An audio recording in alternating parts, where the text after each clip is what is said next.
नमस्कार साथियों। तो जो स्पेशल टॉपिक्स की एक क्लास चल रही है उसमें आपका स्वागत है। उम्मीद है भाई आप लोगों की पढ़ाई बहुत बेहतर चल रही होगी और उसको और बेहतर करने का काम हम करेंगे।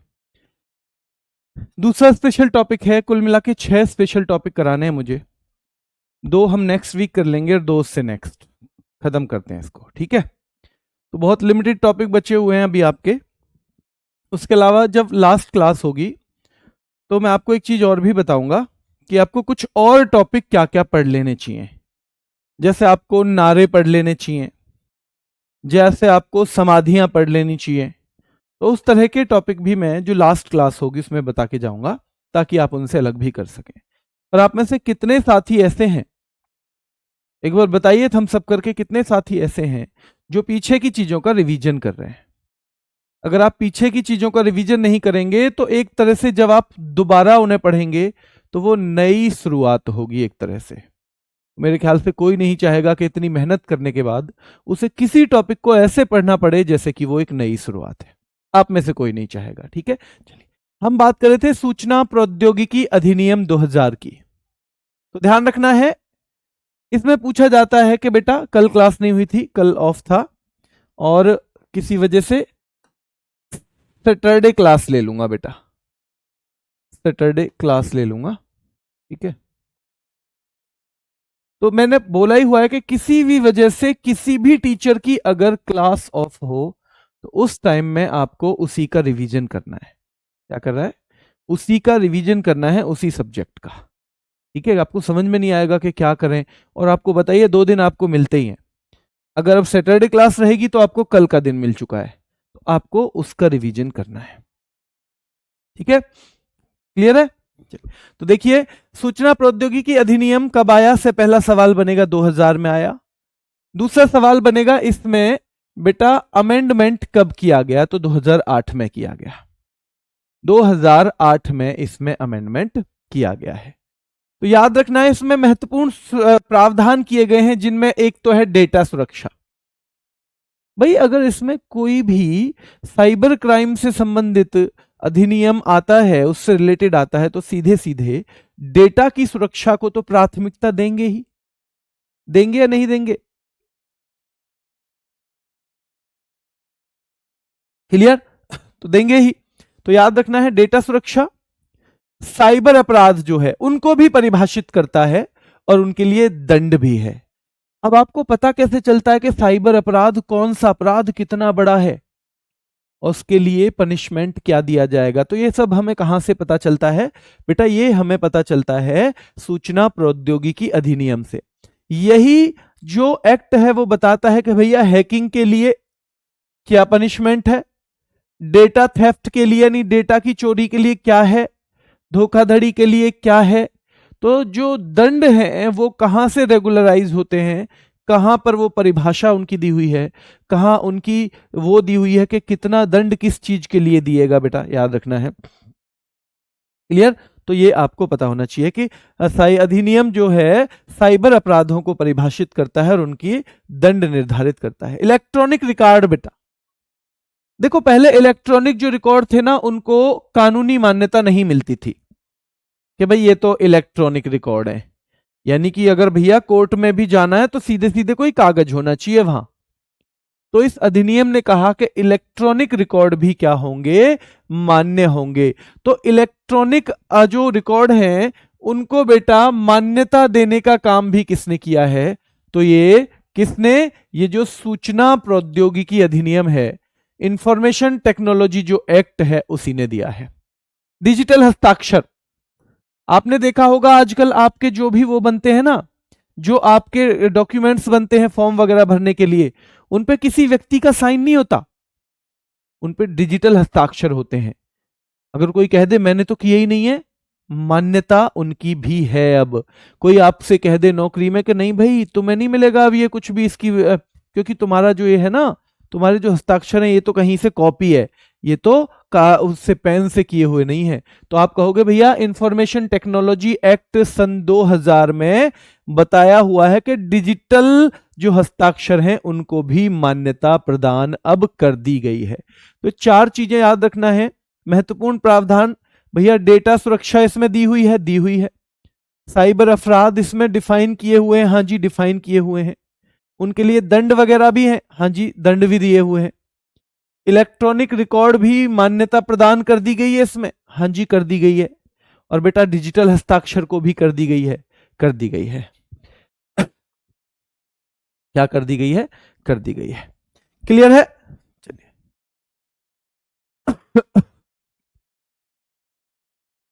चलिए ठीक है बेटा, क्लियर है। तो साइबर जागरूकता का महत्व हम जानेंगे। बेटा आप में से कोई अगर नोट्स बनाता हो तो साथ साथ मत बनाना मेरी क्लास में, मैं फिर बता दूं। अगर आप साथ साथ क्लास के नोट्स बनाने की कोशिश करेंगे तो आप चीजों को समझ नहीं पाएंगे, और अगर आप समझ नहीं पाए तो फिर वो लिखने का कुछ भी फायदा नहीं है, चाहे आप पूरी कॉपी भर लेना। तो एक मेरी बात जरूर मान लेना कि पहले आपको क्या करना है, समझना है, और समझने के बाद ध्यान रखना है बेटा सैटरडे में और भी क्लास है, रिवीजन भी करना है पूरे वीक का मैराथन। चलो ठीक है बेटा, कोई बात नहीं, आपका जनवरी में तो तभी भी कोर्स हो जाएगा, ठीक है, नहीं रखेंगे क्लास, ठीक है। साइबर जागरूकता का महत्व। अब आपसे देखो सवाल कैसे बनेगा, आपसे सवाल बनेगा यहां पे, जैसे ये है, ये कि इनमें से कौन सा जो संशोधन हुआ है ना 2008 के संशोधन में है ये चीजें, 2008 के संशोधन, तो ध्यान रखना है एक्ट तो वही रहेगा, एक्ट तो बेटा वही रहेगा। तो एक्ट है 2000 का, संशोधन में डाल दिया कि भैया डेटा सुरक्षा पे काम होगा, साइबर अपराध डिफाइन कर दिए बेटा, इलेक्ट्रॉनिक रिकॉर्ड को मान्यता प्रदान कर दी, और डिजिटल हस्ताक्षर को मान्यता प्रदान कर दी। अब सवाल आएगा इनमें से कौन सा सूचना प्रौद्योगिकी अधिनियम का एक महत्वपूर्ण क्या है बेटा, एक महत्वपूर्ण विशेषता है। तो इन चारों में से कोई सा भी एक दे देगा, वो आपको आंसर करना है। डिजिटल हस्ताक्षर को मान्यता, हाँ जी है। इलेक्ट्रॉनिक रिकॉर्ड को मान्यता, हाँ जी है, ध्यान रखना है, ठीक है, याद रखना है बेटा। और साइबर अपराध को जो है डिफाइन किया गया है इसमें, हाँ जी किया गया है। तो इनमें जो भी आ जाए आपको बताना है।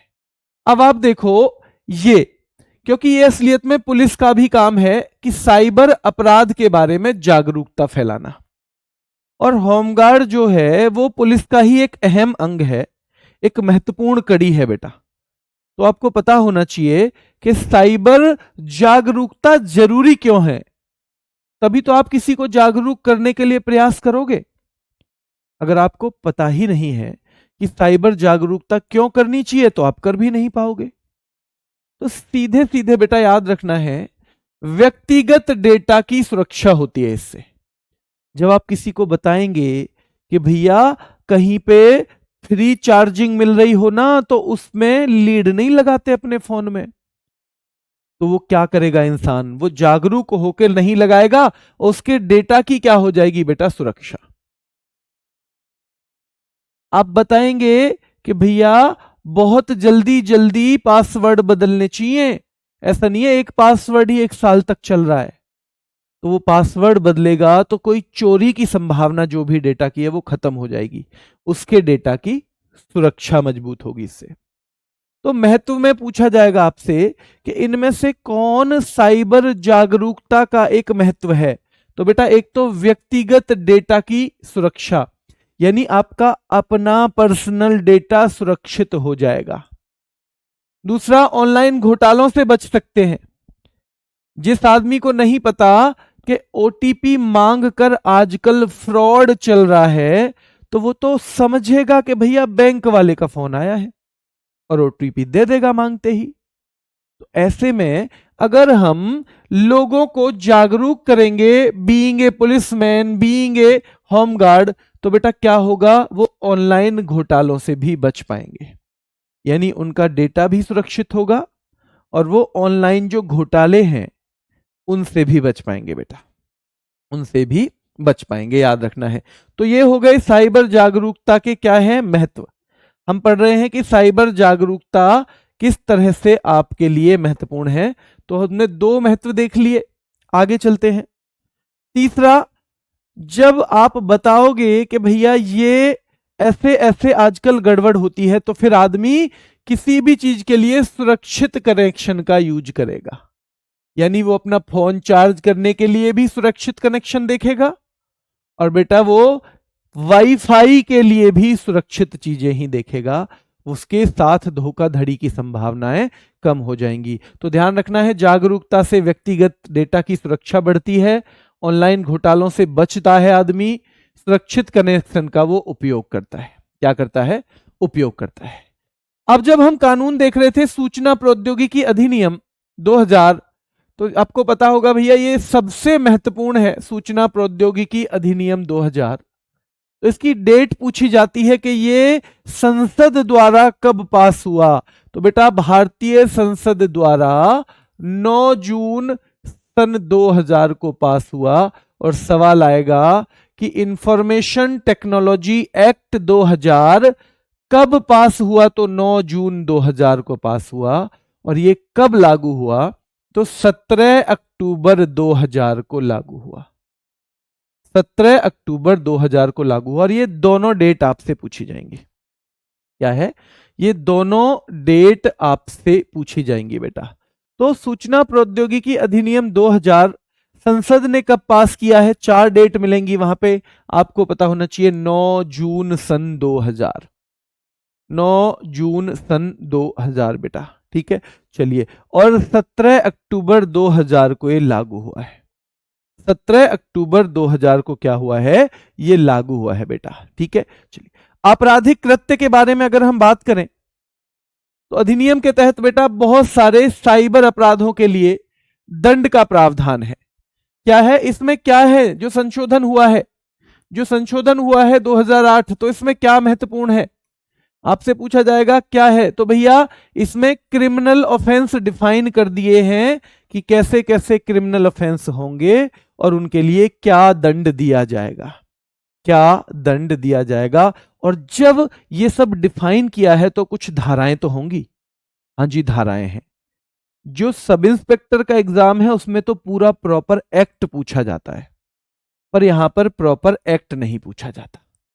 ठीक है बेटा, ध्यान रखना है, यहां पर पूरा एक्ट नहीं पूछा जाता। तो धारा 43 पूछी जाएगी। मान लो आपसे पूछेगा कि भैया आईटी एक्ट 2000 में धारा 43 में क्या है? तो बेटा कंप्यूटर सिस्टम को नुकसान पहुंचाना, यानी कि या तो उसमें वायरस डाल दे कोई कंप्यूटर सिस्टम में, या बेटा बिना अनुमति के डेटा चुराए। तो ये क्या है? ये दोनों ही क्या है बेटा? कंप्यूटर सिस्टम को नुकसान पहुंचाना। तो कंप्यूटर सिस्टम को नुकसान पहुंचाना कौन सी धारा में है? ये सीधे पूछा जाएगा, आप 43 बता देना। ठीक है, अब ये तो नुकसान पहुंचाया है। अब कंप्यूटर संबंधित वो है बेटा अपराध, धारा 66 में आपसे पूछा जाएगा कि जो अपराध है हैकिंग आदि जैसे अपराध हमने ऊपर डिफाइन देखे हैं, हमने पिछली 2 क्लास में देखा क्या क्या अपराध हैं। तो जो अपराध हैं वो बेटा कौन सी धारा में है? तो धारा 66 में कंप्यूटर से संबंधित अपराध हैं और 43 में कंप्यूटर को नुकसान पहुंचाना है। धारा 67 भी पूछी जाएगी कि बेटा बाल अश्लीलता फैलाना, यानी चाइल्ड पोर्नोग्राफी, जो बच्चों से संबंधित पोर्नोग्राफी है तो उसको बेटा धारा 67 में रखा गया है। तो आईटी एक्ट में कौन सी धारा में बाल अश्लीलता है? तो बेटा 67B में है। और ये तीनों चारों पांचों धाराएं रटनी पड़ेंगी बेटा।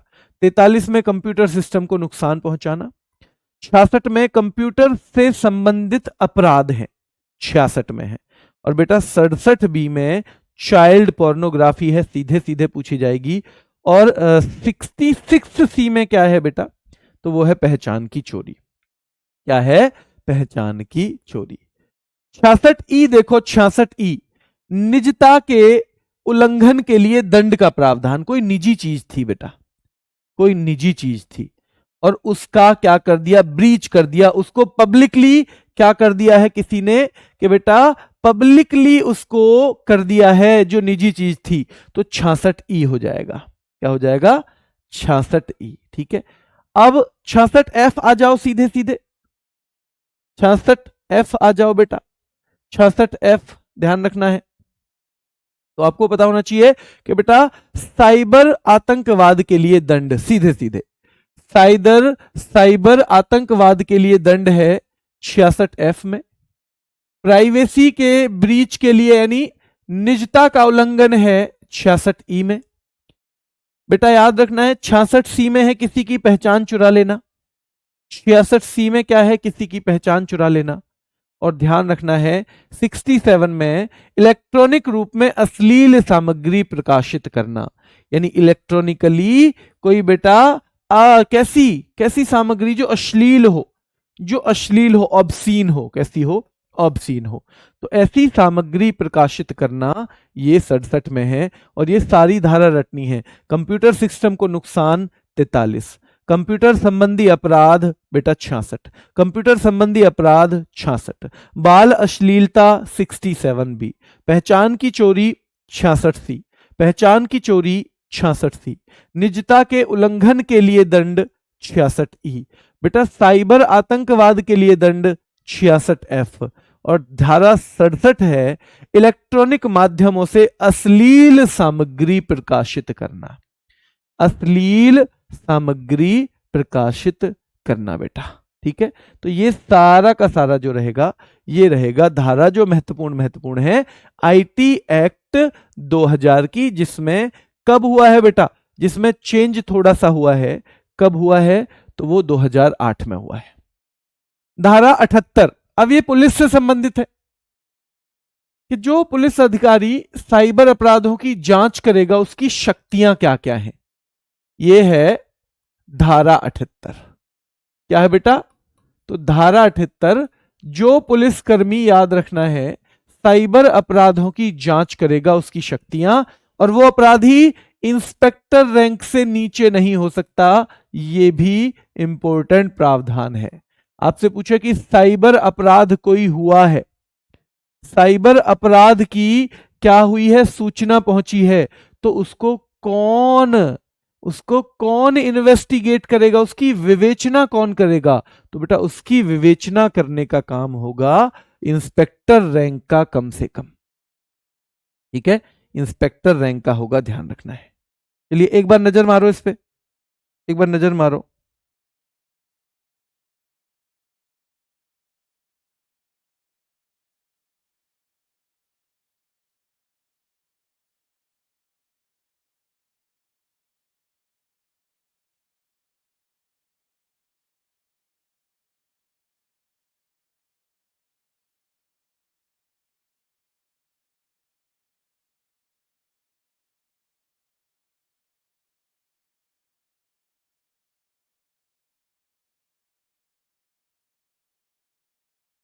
चलिए,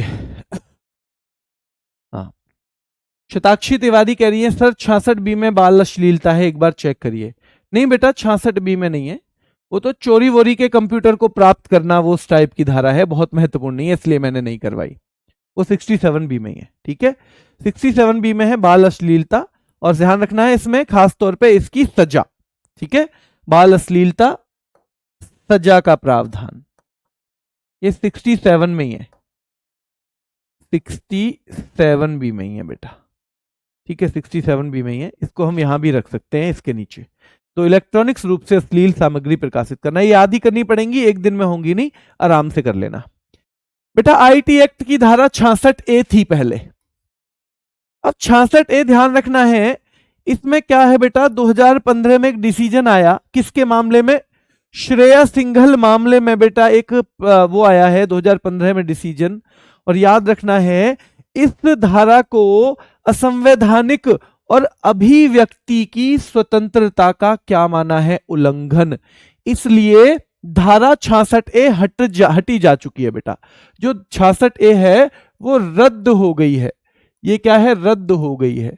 किस आधार पे, तो बेटा याद रखना है ये इस आधार पे रद्द हो गई कि इसको असंवैधानिक माना गया, यानी कि अनकॉन्स्टिट्यूशनल माना गया है। इसको क्या माना गया है बेटा, इसको माना गया है, ध्यान रखना है, अनकॉन्स्टिट्यूशनल और अभिव्यक्ति की स्वतंत्रता का उल्लंघन, यानी कि violation of freedom of expression, यानी कि किसी के लिए कुछ भी कह देना। तो भाई उसमें कई बार होता था कि जी ये मतलब किसी को फंसा देते थे कुछ भी बोलने पे थोड़ा बहुत। तो ध्यान रखना है, इसलिए इसका क्या कर दिया, इसको रद्द कर दिया गया है। इसके क्या 2-3 चीज पूछी जाएंगी कि कौन सी धारा रद्द हो गई है। 66A रद्द हो गई है, कौन से केस में ये रद्द हुई। तो सुप्रीम कोर्ट तभी तो डिसीजन देगा जब कोई केस हुआ होगा। तो श्रेया सिंघल मामले में हुई। कब हुई है? 2015 में हुई है। किस आधार पर रद्द हुई है? तो बेटा ये असंवैधानिक मानी गई है और अभिव्यक्ति की स्वतंत्रता का उल्लंघन इसको माना गया है। अभिव्यक्ति की स्वतंत्रता का उल्लंघन इसको माना गया है। ठीक है, तो हमें पता होना चाहिए कि आईटी एक्ट की धारा 66A जो है, श्रेया सिंघल मामला, वर्ष 2015, असंवैधानिक और अभिव्यक्ति की स्वतंत्रता का उल्लंघन। और किसने की है? तो एक हो जाएगा बेटा, सुप्रीम कोर्ट द्वारा इसे रद्द किया गया है। चलिए, अब सवाल पूछा जाएगा राष्ट्रीय साइबर सुरक्षा नीति से कि भारत की साइबर सुरक्षा नीति का निर्माण कब हुआ। सवाल सीधे सीधे बनेगा कि भारत की राष्ट्रीय साइबर सुरक्षा नीति का निर्माण कब हुआ है।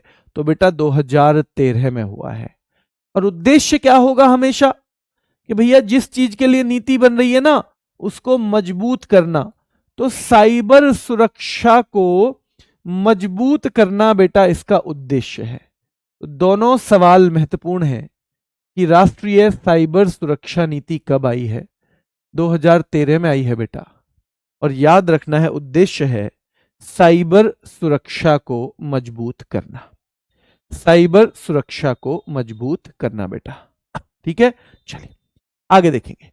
अब सवाल यहां से बनते हैं, भारत का पहला साइबर पुलिस स्टेशन कहां पर? बेंगलुरु में, 2001 में। यहां से सीधे सवाल आता है बेटा, कहां पर? बेंगलुरु में, 2001 में।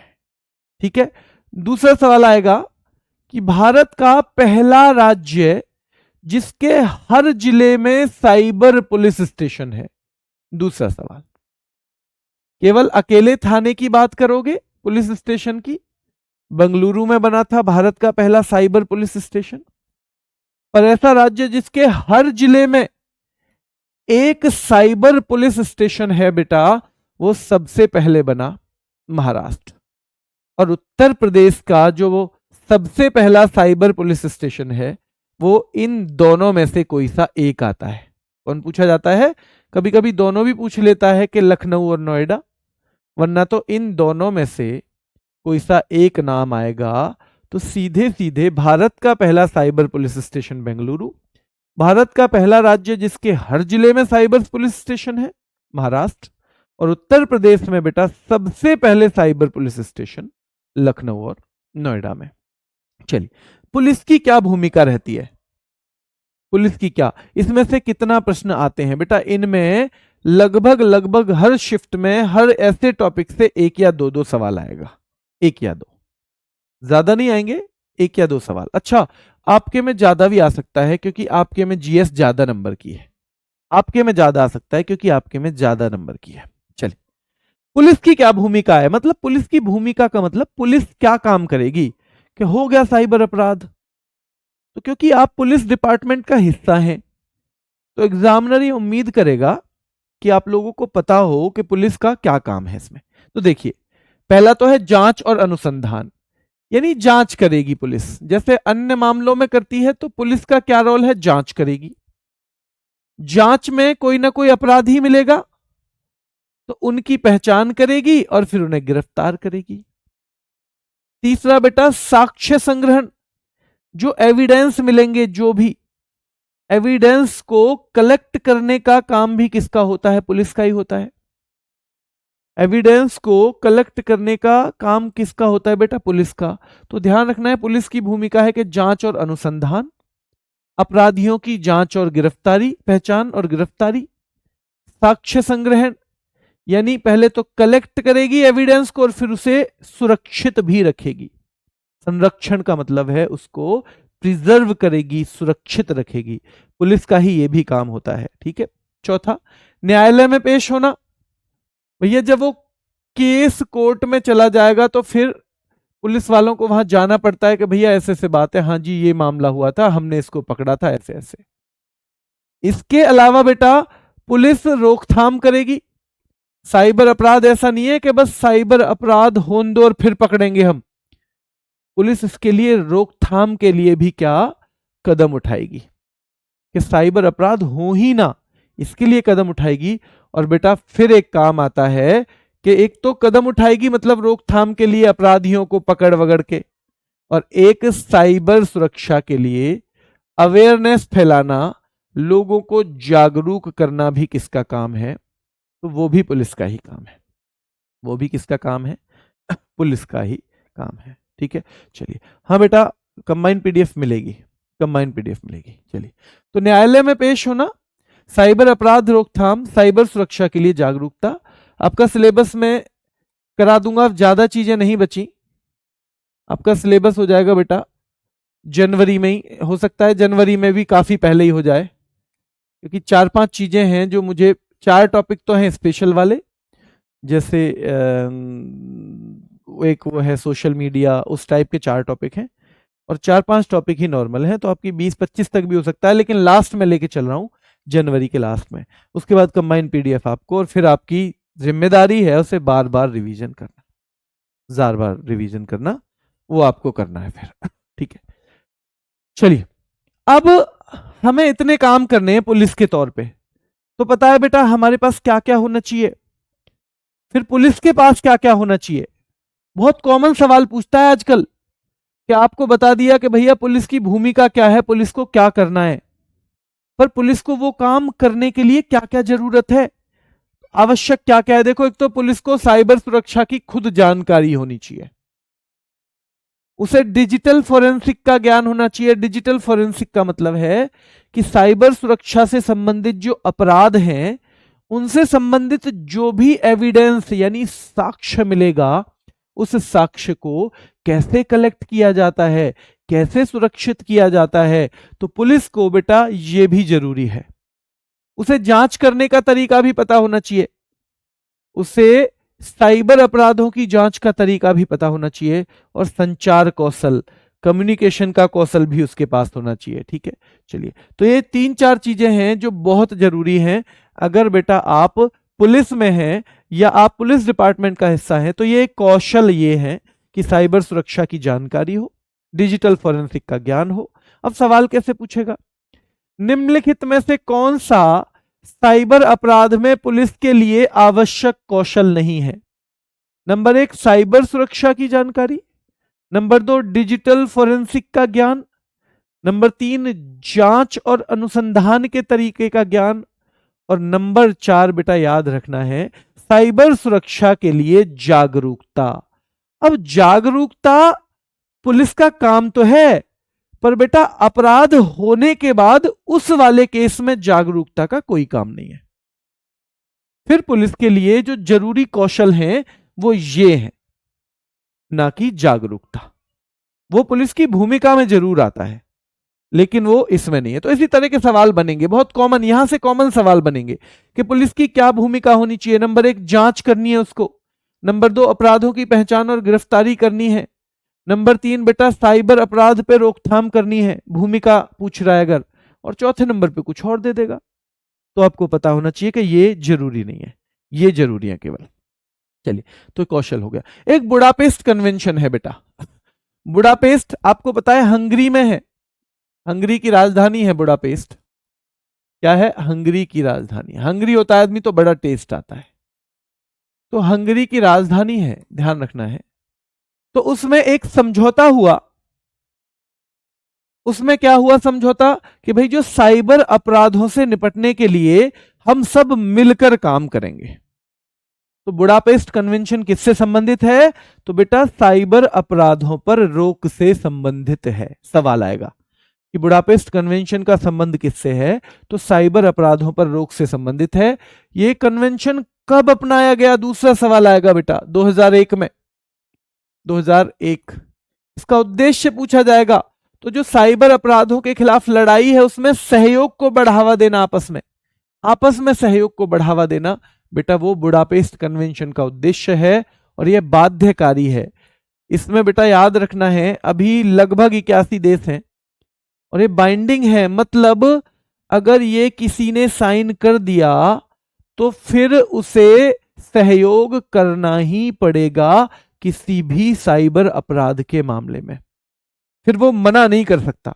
कुछ ऐसे होते हैं समझौते जिनके बाद भी छूट मिल जाती है कि ठीक है भाई करें तो करें वरना मत करना, पर ये उस तरह का नहीं है, इसमें फिर फाइनल करना ही पड़ेगा, याद रखना है। तो कन्वेंशन कब अपनाया गया? 2001 में हंगरी के बुडापेस्ट में। ये बेटा साइबर अपराधों के खिलाफ लड़ाई में सहयोग को बढ़ावा देता है, ये बाध्यकारी है और लगभग 81 देश हैं इसमें बेटा, ठीक है। चलिए अब फिर ये सवाल सीधे बनता है कि साइबर स्पेस पर पहला वैश्विक सम्मेलन कहां हुआ? तो साइबर स्पेस पर पहला वैश्विक सम्मेलन बेटा लंदन में हुआ था 2011 में, पहला सम्मेलन। और साइबर स्पेस पर जो वैश्विक सम्मेलन है उसमें बेटा याद रखना है भारत में वो कब हुआ है? तो 2017 में हुआ है, 2017 में हुआ है। यहां से देखो, बुडापेस्ट कन्वेंशन 2001 से, उद्देश्य साइबर अपराधों के खिलाफ लड़ाई में सहयोग। बाध्यकारी है क्या? हां जी बाध्यकारी है। जो बुडापेस्ट कन्वेंशन है उसके लगभग कितने मेंबर हैं? तो 81 के करीब मेंबर हैं। साइबर स्पेस पर पहला वैश्विक सम्मेलन कहां हुआ? लंदन में 2011 में। साइबर स्पेस पर जो वैश्विक सम्मेलन है वो भारत में कब हुआ है? तो 2017 में हुआ है, 2017 में लगा हुआ है, ठीक है। हाँ थोड़ी सी मेहनत इन पे इसलिए करनी पड़ रही है कि बाकी चीजें आपने कहीं ना कहीं लाइफ में पढ़ी हैं, इसलिए मैं 2-2 3-3 बार कोशिश कर रहा हूं यहां भी रिपीट करने की, पर मेरी जिम्मेदारी से नहीं हो जाएगा। आप जो वीडियो है लाखों बच्चे देखते हैं हमारी शाम तक कल तक, तो वो लाखों ही हो जाएंगे क्या सेलेक्ट? नहीं हो सकते ना लाखों, तो जो जाके इस पे काम करेगा। तो जो ये सोच रहा है मैं केवल क्लास लेके पास हो जाऊंगा तो वो अपने आप को मतलब तैयार रखे, क्योंकि उसे एक दिन रोना पड़ेगा जिस दिन रिजल्ट आएगा। और जो सोच रहा है कि मुझे मटेरियल मिल रहा है बहुत अच्छा, अब इसको घोट के पीने की जिम्मेदारी मेरी भी है, उस प्रयास की तरह से मेहनत करेगा वो बेटा रिजल्ट में अपना नंबर आने के लिए भी तैयार रहे और भाई मिठाई बांटने के लिए भी तैयार है, ठीक है। चलिए कुछ शब्दावली है बेटा, ये आपको पढ़ लेनी है 2-2 3-3 बार। कुकीज क्या होता है? जब आप किसी वेबसाइट पे जाओगे ना तो एक छोटी सी आपके ब्राउजर में एक छोटी टेक्स्ट फाइल सेव हो जाती है। इसमें क्या होता है? आपकी क्या होता है, आप क्या चीजें पसंद कर रहे हो और आपकी लॉगिन डिटेल, उसको कुकीज बोला जाता है, ठीक है। फायरवॉल वही हम बार बार पढ़ चुके हैं इसको, तो कि भैया कंप्यूटर और सुरक्षा के बीच एक सुरक्षा की दीवार है, सुरक्षा की बीमार है बेटा, याद रखना है। उसके माध्यम से अनधिकृत डेटा नहीं आ सकता, यानी कोई अनऑथराइज चीज नहीं आ सकती है सिस्टम में, तो ये फायरवॉल है। एनक्रिप्शन क्या होता है बेटा? एनक्रिप्शन ऐसा है जैसे पहले टाइम पे कर देते थे ना कि मैंने मैसेज भेजा आपको पर कोई बीच में ना पढ़ लेना, इसलिए मैंने किसी ऐसी भाषा में लिख दिया जो मुझे और आपको ही आता है। एनक्रिप्शन उसे बोलते हैं, यानी कोड में बदल देना, कोड लैंग्वेज में। तो किसी चीज को जब हम कोड लैंग्वेज में बदल देते हैं बेटा तो उसे हम एनक्रिप्शन कहते हैं। और डिक्रिप्शन, तो जस्ट मैंने वो मैसेज भेजा है, अब जो लेके जा रहा है ना उसने खोली भैया ये किताब, अरे ये तो ढंग का नहीं है भाई, मुझे तो समझ में नहीं आ रहा, क्योंकि एनक्रिप्ट किया हुआ था।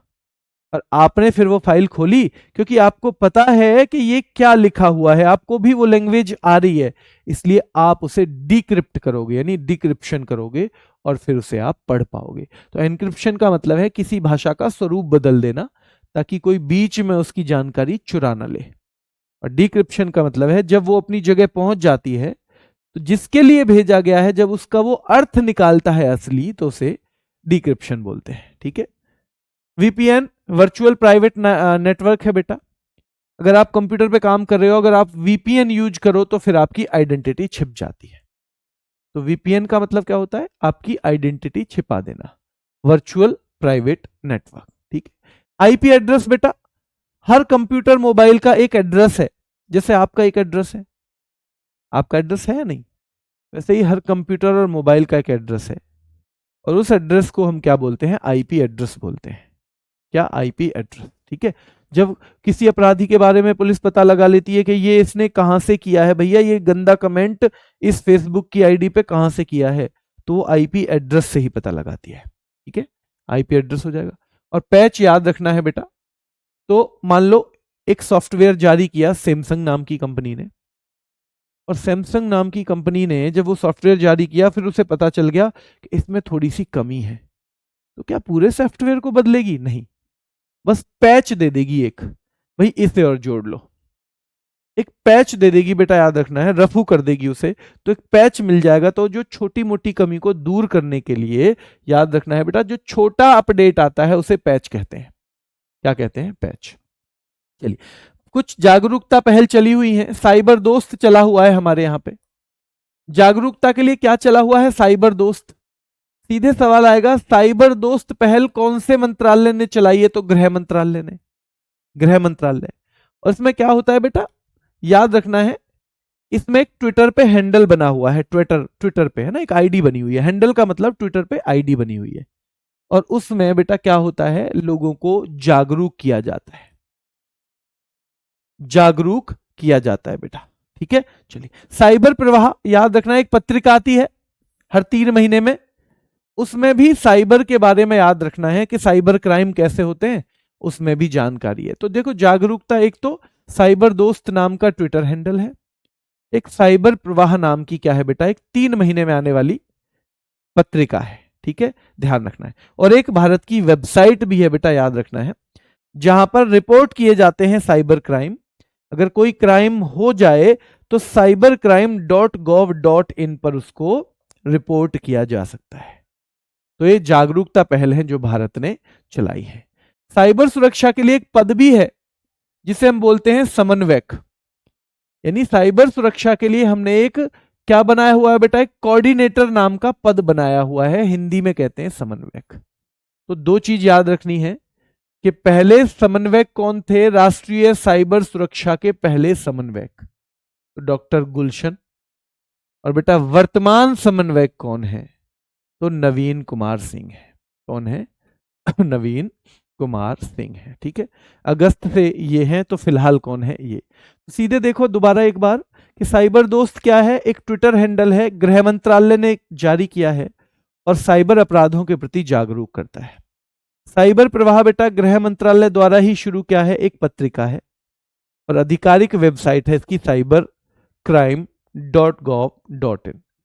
पहले समन्वयक राष्ट्रीय साइबर सुरक्षा से जुड़े हुए डॉक्टर गुलशन रॉय हैं, और बेटा वर्तमान में है नवीन कुमार सिंह। नवीन कुमार सिंह। ये सारे सवाल आपसे पूछे जाएंगे, ये सारे के सारे मैं अलग से भी क्लास करवाऊंगा। अब देखो, ये बहुत सारा डेटा है, इससे अलग आपसे नहीं पूछा जाएगा कुछ भी, ध्यान रखना है। इससे अलग याद रखना है बेटा, नहीं पूछा जाएगा, बिल्कुल भी, बिल्कुल नहीं पूछा जाएगा। ठीक है, चलिए, तो यही याद करने हैं आपको बस सारे के सारे के वीपीएन क्या है, इनकी फुल फॉर्म, आईपी एड्रेस क्या है, ठीक है, ये है ना, एनक्रिप्शन क्या है, डिक्रिप्शन क्या है, ये पूछ लेगा, कुकीज क्या है, फायरवॉल क्या है। और आपको लिखना थोड़ी है वहां, ये चीज अगर लिखनी पड़े तो हमारे लिए मुश्किल है, आपके लिए नहीं, मेरे लिए भी मुश्किल है। पर मैं जब 3-4 बार पढ़ लेता हूं ना इसको, तो फिर छांटना आसान हो जाता है। तो आप इसी तरह से देखो। अब थोड़े से सवाल करवा देता हूं, वैसे मैं सवाल अलग से भी करवाऊंगा।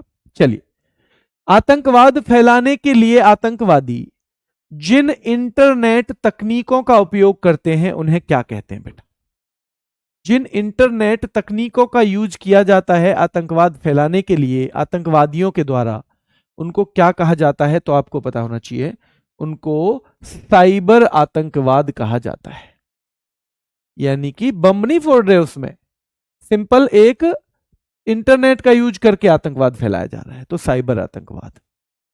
त्रैमासिक समाचार पत्रिका साइबर प्रवाह किस मंत्रालय द्वारा शुरू की गई है? आपको पता है ये साइबर प्रवाह क्या करती है? तो जागरूकता फैलाने का काम करती है, जागरूकता फैलाने का काम करती है बेटा, याद रखना है।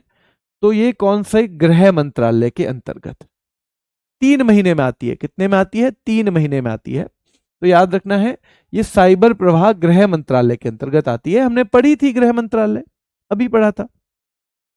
चलिए, तीसरा, किसमें ऑनलाइन उत्पीड़न शामिल है जहां उपयोगकर्ता को ढेर सारे ऑनलाइन संदेश और ईमेल का सामना करना पड़ता है?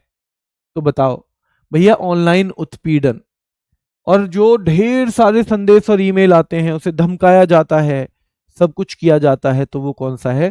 क्या वो साइबर स्टॉकिंग है? तो बेटा वो साइबर स्टॉकिंग है। जब आप रिप्लाई कर रहे हो तो ऐसे लिखा करो, जैसे जो बच्चा 3 पे चल रहा है तो 3 का डी, इससे मुझे पता चल जाएगा कि आप कौन से का जवाब दे रहे हो, वरना तो पता नहीं चलता है। मुझे लगता है कि आप पहले वाले के दे रहे हो इसका, क्योंकि कुछ बच्चे पीछे भी चल रहे हैं। साइबर सुरक्षा में एनक्रिप्शन का उद्देश्य क्या है? मतलब आपने कोई डेटा मुझे भेजा और आप चाहते हो कि बस मैं ही पढूं, तो आपने उसको कोडिंग में भेजा है, सीधे सीधे नहीं भेजा, कोडिंग में भेजा है। तो याद रखना है कि भाई अनधिकृत पहुंच को रोकने के लिए, इसका क्या है एनक्रिप्शन का मतलब? अनधिकृत पहुंच, कोई ऐसा आदमी उसे ना उस तक ना पहुंच जाए इंफॉर्मेशन जिस तक नहीं पहुंचनी चाहिए, जिस तक नहीं पहुंचनी चाहिए बेटा, ठीक है।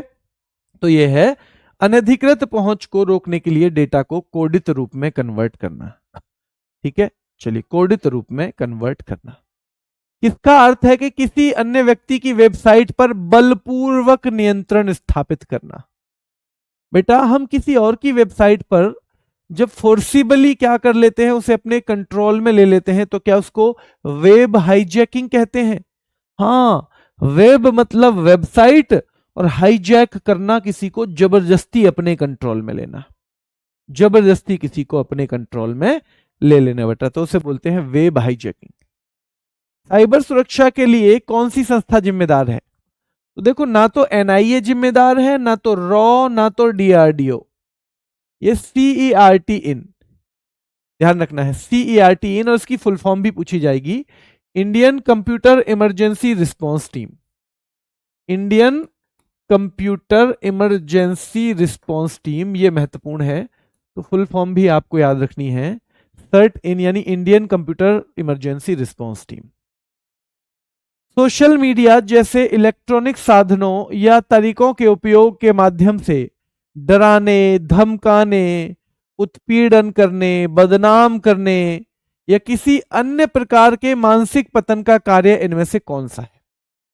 देखो, ना तो क्रिप्टो जैकिंग आएगी, नए क्रेडिट कार्ड धोखाधड़ी में आता है, नए पहचान चोरी में आता है, ये सीधे सीधे साइबर धमकी में आता है। साइबर सुरक्षित भारत पहल किस वर्ष शुरू की गई थी? तो साइबर सुरक्षित भारत पहल बेटा बताओ, इनमें से कौन से साल शुरू की गई है? साइबर सुरक्षित भारत, जल्दी से बताओ। तो 2018 में, 2018 में। निम्नलिखित में से किस साइबर अपराध में संवेदनशील जानकारी का खुलासा करने के लिए व्यक्तियों को धोखा दिया जाता है? बेटा किस में? जल्दी बताओ कि उनकी संवेदनशील जानकारी का खुलासा करने के लिए व्यक्तियों को धोखा दिया जाता है फिशिंग में। फिशिंग में व्यक्तियों को धोखा दिया जाता है और उनकी क्या कर दी जाती है बेटा? फंसा लिया जाता है उनको, और याद रखना है उनकी व्यक्तिगत जानकारी को सार्वजनिक कर दिया जाता है, उनका खुलासा कर दिया जाता है। साइबर क्राइम की शिकायत दर्ज करने के लिए हेल्पलाइन नंबर बताओ। ये आपने पूछा था ना, ये क्वेश्चन में ज्यादा जल्दी याद रहता है, इसलिए मैंने क्वेश्चन में रखा हुआ है। हेल्पलाइन नंबर बताओ बेटा। तो साइबर का क्राइम की शिकायत दर्ज करने के लिए हेल्पलाइन नंबर आपको बताना है। चलिए, ज्यादातर बच्चे बेटा ठीक दे रहे हैं जवाब, बस कुछ बच्चों को थोड़ा सा भी हो सकता है उन्होंने पहली 2 क्लास ना ली हो, तो कंफ्यूजन है, थोड़ा सा बच्चों को कंफ्यूजन है।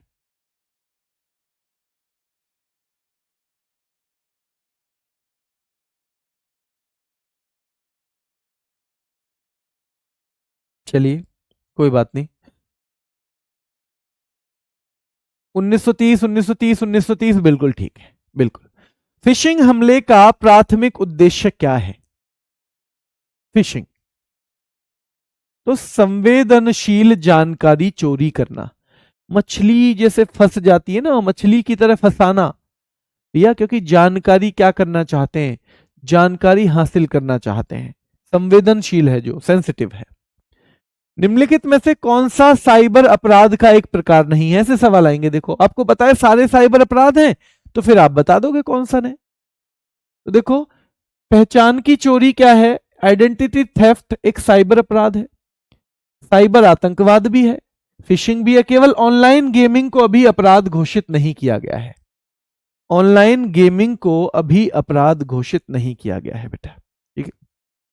चलिए, भारत में साइबर आतंकवाद के लिए क्या सजा है? तो क्या बेटा बताओ जल्दी। तो भाई साइबर आतंकवाद नाम आ गया तो आजीवन कारावास, आतंकवाद जैसा नाम जोड़ दिया उसके साथ, तो भाई आजीवन कारावास, ठीक है। और ये धारा 66F में हमने पढ़ा भी था। आईटी एक्ट 2000 की धारा 66F में बेटा याद रखना है, आजीवन कारावास की सजा हो सकती है किसमें? अगर कोई क्या करता है बेटा, अगर कोई साइबर आतंकवाद फैलाता है। आईटी एक्ट की कौन सी धारा साइबर आतंकवाद से संबंधित है? तो धाराएं ऐसे पूछी जाएंगी। देखो 66A तो रद्द हो गई थी ना श्रेय सिंघल मामले में, ये तो रद्द हो गई थी 2015 में, रद्द हो गई थी क्योंकि ये क्या वायलेट करती थी? अभिव्यक्ति की स्वतंत्रता, और ये गैर संवैधानिक थी। तो यहां 66F आ जाएगा, 66F बेटा, ठीक है, 66F। निम्नलिखित में से कौन सा मेलवेयर का एक प्रकार नहीं है? तो बेटा इनमें ध्यान रखना है, मेलवेयर वायरस भी गलत सॉफ्टवेयर है, वॉर्म भी, ट्रोजन हॉर्स भी, पर फायरवॉल तो उल्टा बचाती है, फायरवॉल का तो उल्टा काम है, ये तो जो बेकार चीजें हैं उनसे बचाने का काम करती है बेटा। तो याद रखना है कि जो फायरवॉल है वो मेलवेयर का एक प्रकार नहीं है, ठीक है। भारत की पहली साइबर अपराध रोकथाम इकाई का नाम क्या है? भाई साइबर अपराध रोकथाम इकाई, क्या आश्वस्त है? आश्वस्त बेटा, और आश्वस्त की फुल फॉर्म भी आपको याद रखनी है। तो भारत की पहली साइबर अपराध रोकथाम इकाई यानी साइबर क्राइम प्रिवेंशन यूनिट जो है वो आश्वस्त है। आईटी संशोधन अधिनियम 2008 कब लागू हुआ था बेटा? तो इसकी भी डेट याद रखनी है आपको, 27 अक्टूबर 2009। ये बेशक 2008 का एक्ट है और ये 27 अक्टूबर 2009 को हुआ है, ठीक है। जैसे आईटी एक्ट कब हुआ था? आईटी एक्ट हमें याद है क्या? आईटी एक्ट की पूछी जाएगी जरूर।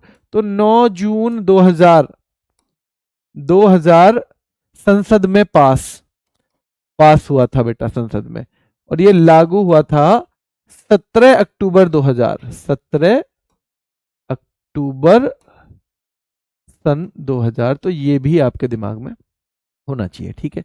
साइबर अपराध क्या है? तो बेटा साइबर अपराध, एक बच्चा पूछ भी रहा था कि अपराध के लिए कंप्यूटर का उपयोग ना करना या कंप्यूटर का या नेटवर्क का उपयोग करके अपराध करना। तो बेटा ये हो जाएगा बी। क्या हो जाएगा? ये हो जाएगा बी, ठीक है, ये हो जाएगा बी। अब इस तरह के सवाल हैं, साइबर अपराध के प्रकार ये सारे के सारे हैं, क्या है? सारे हैं बेटा। तो याद रखना है आपको, साइबर अपराध के सारे प्रकार हैं। तो इस तरह से सवाल बनेंगे, और मैंने बताया है आपको कि आप पहले इस टॉपिक को पढ़ो अच्छे से। ये टॉपिक मैं इसलिए करवा रहा हूं कि अगर मैंने 6 करवा दिया आपकी समझ में एक भी नहीं आएगा। अब अगले वीक एक टॉपिक करवाऊंगा, ये वाला कब करवाऊंगा? अगले वीक करवाऊंगा। अब ये वाला जो टॉपिक है नेक्स्ट कब होगा? एक अगले वीक। और एक नहीं, उसमें 2 करेंगे, एक सोमवार और मंगल में कर लेंगे और एक लास्ट में कर लेंगे। पर आपको इसका रिवीजन बहुत बार करना पड़ेगा, वरना आप सवाल सही नहीं करके आओगे। और इनसे बहुत सारे सवाल पूछे गए हैं पिछले बार, और क्योंकि आपके में तो 100 की 100 जीएस है, तो हो सकता है 4-4, 5-5 सवाल भी मिले एक टॉपिक से, क्योंकि ये बहुत जरूरी चीज है बेटा। इसको सीरियसली लो, इसको हल्के में नहीं। और याद करने के लिए मेहनत करनी पड़ती है। अगर मेहनत नहीं करोगे तो फिर बेटा जो मेहनत करेगा फिर वो लेके जाएगा चीजें। तो इसलिए डरना कुछ नहीं है, बस इतना ही मुश्किल है ये कि 2-4 बार रिवीजन एक्स्ट्रा करना पड़ेगा, इससे ज्यादा कुछ भी मुश्किल नहीं है। अब आप चाहे डरते रहो पूरी जिंदगी, वो आपकी मर्जी है। वैसे भी डरने वाले लोगों के लिए तो ईश्वर कुछ भी देगा नहीं, ना डरने वाले लोगों के लिए कुछ बना है दुनिया में। अगर आप कुछ पाना चाहते हैं तो थोड़ा सा बहादुर तो आपको बनना पड़ेगा, आपको खुद में भरोसा तो रखना पड़ेगा कि मैं ये चीज कर लूंगा, ठीक है। अभी इतना ही, फिर मुलाकात करेंगे। धन्यवाद।